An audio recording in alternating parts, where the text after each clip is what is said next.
How miserable are we supposed to be? Yes.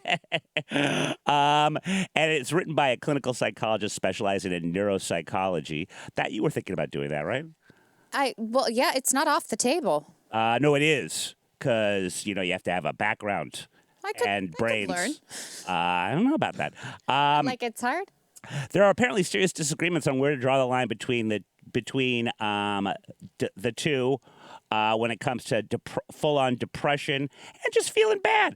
Psychiatry's guiding paradigm is that some extremes of mood are sufficiently severe that they constitute an illness, but a long-standing criticism of psychiatry claims that the issues it professes to treat are just ordinary aspects of the human condition. The article goes on, starting with the generation of antidepressants that were introduced in the 1980s, most of which are still gobbled up today, and really asks the question it never answers, which is, how much of all this are we supposed to be feeling, and how much of it is bad or good as far as dulling it with all manner of Lexapro and whatnot? Are we stamping down what is supposed to be normal human emotion that we're supposed to feel, no matter how terrible? I ask Joanne and Delvin. I actually don't know the answer myself, and I thought about being a clinical psychologist specializing in neuropsychology as well. But Delvin, how unhappy are you? Yes. I'm constantly unhappy. Good. That's why I'm glad you're here. Because misery does love company. That was our first That guest. is true. Yeah. I think everybody has a little bit of unhappiness in them, especially nowadays. Oh, God, because, honestly speaking, I think social media has brought out a whole new world to us in terms of, like, all the worst things that humanity has to offer. We can easily just Google it now. Just like Google it, it just comes right to us. So. It's so true. I do, and maybe social media is the reason, but, like, just walking to work. And maybe it's just because everyone's stoned now that weed's legalized in New York, but, like, just walking to work. Man, cue the Beatles. All the lonely people. You see it in their eyes. Everyone's just fucking miserable. Or, like, this probably won't surprise you, Delvin, since we've already met, but I like some bars. And 9 times out of 10, I'm there by myself. And I like that. But there are a lot of people I see at these bars that are there by themselves, but they don't want to be. And you can just see it in their face. And it's just, people are fucking miserable. Why are you smiling, by the way? You are an awful person. Well, most people, when they go to a bar, it's because they want to be around other people. And so, yeah, they might be alone, but they're hoping that they won't be alone for long, or they won't be lonely. They're hoping someone will strike up a conversation with them, or when they turn to, let's say you, Bill, the other lone person at the bar, and then they receive a very chilly response from you. Headphones. Maybe they go home and then they go to sleep really sad. You ruin their day. Now I feel fucking horrible, and that's, I'm sure, why you were smiling, because you were happy that you knew you were about to make me feel horrible. Yep. You know what? I blame Cheers for this. Yes. Because Cheers made bars seem like the coolest, funnest place to hang out, where everybody's talking and hanging out, and it is nothing like that. Yep. I used to live next to the actual Cheers, actually called the Bull and Finch, and not only did that fucking show kill what used to be a neighborhood bar, turn it into a tourist trap, and then just really destroy it overall. I'd be interested to see if it's still open, actually. But what I thought was the death knell for all things Bull and Finch, I think they've now officially renamed it Cheers, is when you would go to the airports and there was a themed Cheers bar with, wait for it, an animatronic Cliff and Norm. Oh, God. This was a thing. This is an absolute thing. And that, you think any self-respecting Bostonian, which is an oxymoron, but any self-respecting Bostonian would go into a bar that is associated with that. Well, it's not for Bostonians. Well, it used to be, and those tourist traps don't last forever. And that's what it got turned into. It also looks nothing like it does in the show, the interior. But, Cheers was a lie on all manner of ways. The other lie was all the time that, really, any show with... Yeah, thank you, guys. Look it. Those are the animatronics. That is horrifying. They look horrible. And for some copyright reason, they couldn't be called Norm and Cliff, but their names were kind of like them. Well, and then they just quip jokes there, and you'd sit right next to these robots, because God forbid you'd want to sit next to a real person. I hated Norman Cliff so much that this was the image. This is a real thing, people. This is... Those look bad. You know what? This is why the internet's good, because this is how we had to entertain ourselves before that. They look like AI-generated images. So like if you typed in AI Norm, like that's what would come up. Yeah. They look like actual alcoholics. They're Yeah. depressing looking. If you consumed as much as Norm did on the show, this is what you'd really look like in real life. Were it not a character, unfucking believable. And at that same bar that I was at by myself last night, quick plug Hudson Malone. Funnily enough, we were talking about Cheers, and I don't mind talking to the bartenders because they're professionals at it. And we had all agreed that a reboot with a gay bar called Cheers. Maybe Sam and Woody are like Sam and Diane, Okay. you know, and they're the dating ones, and Norm's a bear. And their rival bar is a lesbian bar, and they play pranks. Like, I see HBO doing something like that. That could be fun. Yeah. That's not a bad idea. I thought so.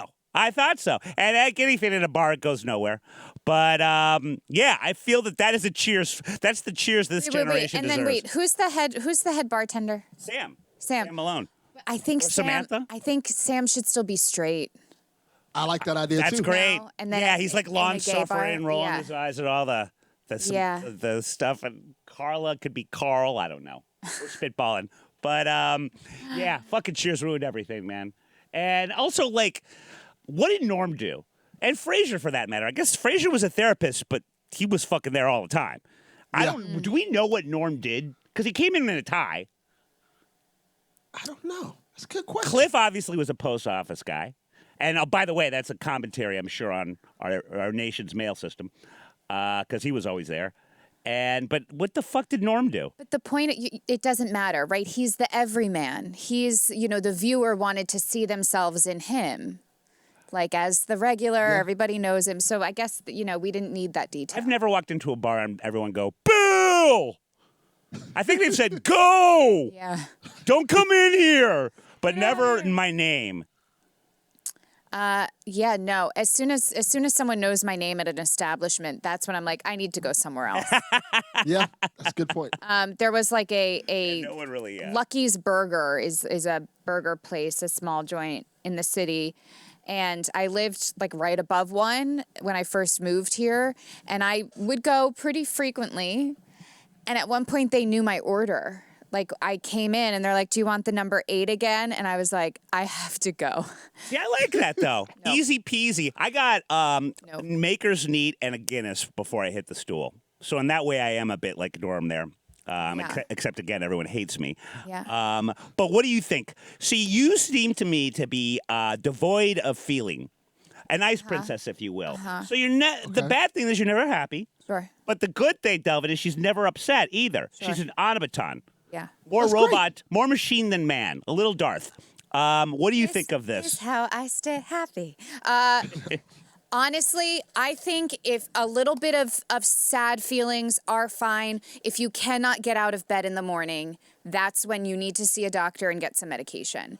Because you need something every morning to look forward to. For me, it is coffee and a yogurt parfait. I start almost every day with this breakfast that I love, and I love coffee. And it sounds so lame. Oh, it sure does. But you need something to get out of bed for in the morning and like to look forward to. And I think as soon as you can't even look forward to like a breakfast pastry, that's when there's an issue. I think that's very interesting, particularly. Oh, by the way, guys, ask and ye shall receive. Delvin, we got Jeff on Line Fun, and I hope he's not. I hope he's not fooling me here. He says he knows what Norm did for a living. Jeff, can you hear really? us?